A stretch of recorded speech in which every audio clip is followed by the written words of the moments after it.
You are sitting in the Oval Office. It is October 16th, 1962, 8:45 in the morning. Your coffee is still hot. Your children played in this same room yesterday. And someone just placed a photograph on your desk that will change everything. What if I told you that, in the next 13 days, you will hold the weight of 3 billion lives in your hands, and that no one will ever know how close you came to dropping them? The photograph shows missile launch sites, Soviet, nuclear, on the island of Cuba, 90 miles from American soil. The CIA analyst who hands you the report doesn't need to say anything else. You understand what you're looking at. You knew this moment could come.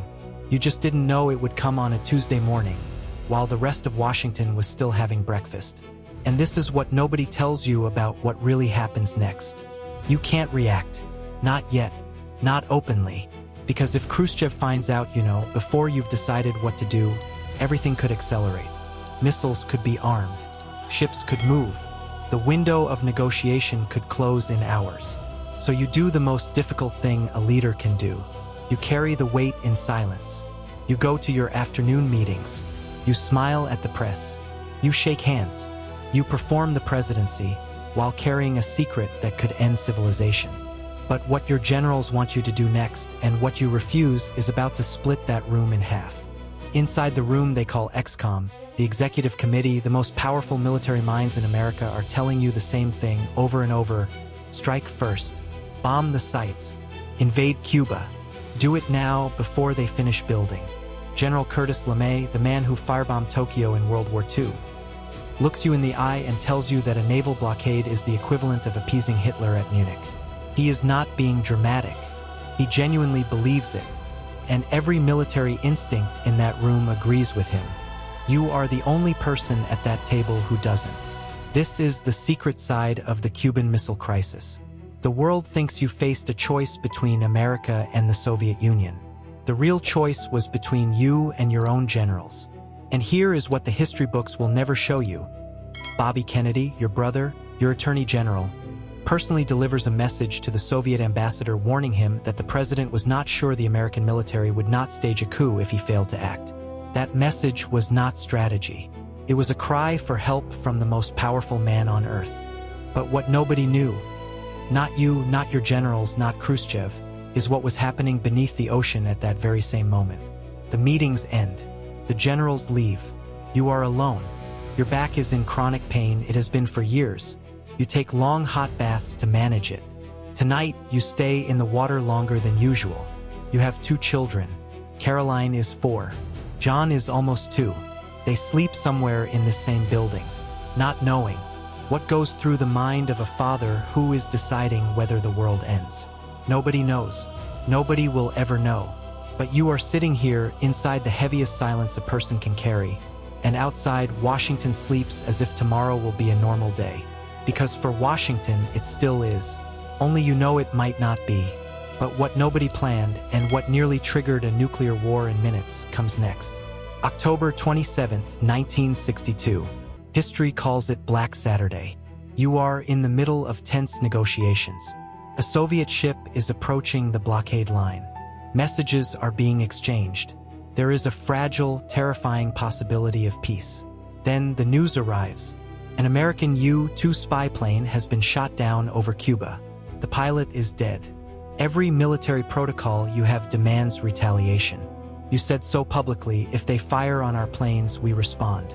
The room explodes. The generals are on their feet. This is the moment they have been waiting for. The justification to strike. You pause. In that pause, in that single moment of silence from the most powerful man in the world, history turns. You don't order the strike. You say, let's take a break, gentlemen. You buy hours. Hours you use to send your brother Bobby to the Soviet ambassador with a private message. Remove your missiles. We will not invade Cuba. And quietly, secretly, we will remove our own missiles from Turkey. You are willing to back down.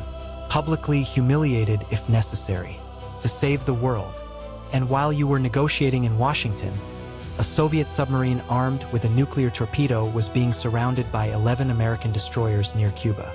Out of contact with Moscow for days, with the air inside the submarine nearly unbreathable and the batteries failing, Captain Savitsky believed war had already begun. He ordered the nuclear torpedo prepared for launch. The political officer agreed. Only one signature was missing. A third officer, Vasily Arkhipov, said no.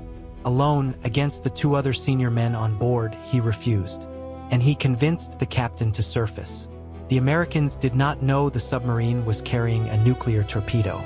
You didn't know. Nobody knew. The full story only emerged 40 years later, when the documents were declassified. Arkhipov died in 1998 without ever receiving public recognition for what he did. His wife said years later, "He is the man who saved the world." October 28, 1962. Khrushchev announces on Radio Moscow that the missiles will be removed. The crisis is over. The world breathes. You are 45 years old. You have not slept more than 4 hours a night in 13 days. You carried alone the weight no human being should ever have to carry. And now it's over. But here is what you will never know. The world was not saved by your decision alone. It was also saved by the decision of a man you never met, inside a submarine you never knew existed, at a moment when you had no control over anything at all. You were the most powerful man on the planet. And the world depended on an anonymous Soviet officer saying no. The history books will call you a hero of the missile crisis. They will show you smiling, confident, presidential. They will not show the corridors of the White House at 3 in the morning, when you walked alone because you could not sleep. They will not show the desperate message your brother personally delivered to prevent a military coup inside your own country. And they will not show Vasily Arkhipov because for 40 years nobody knew he existed. The official history says 2 leaders saved the world. The truth is that a man with no name held the line, and neither of them ever knew. You spent 13 days carrying the weight of the world. You gave ground when you had to. You held the line when you had to. And in the end, the world was saved. But nobody will ask what it cost. Nobody will ask about the empty corridors at 3 in the morning. About the moment you said, "Let's take a break, gentlemen." And inside, you were certain of nothing. That is the price only those who carry it will ever understand. And you carried it alone. That is what history never tells you about being the most powerful man in the world.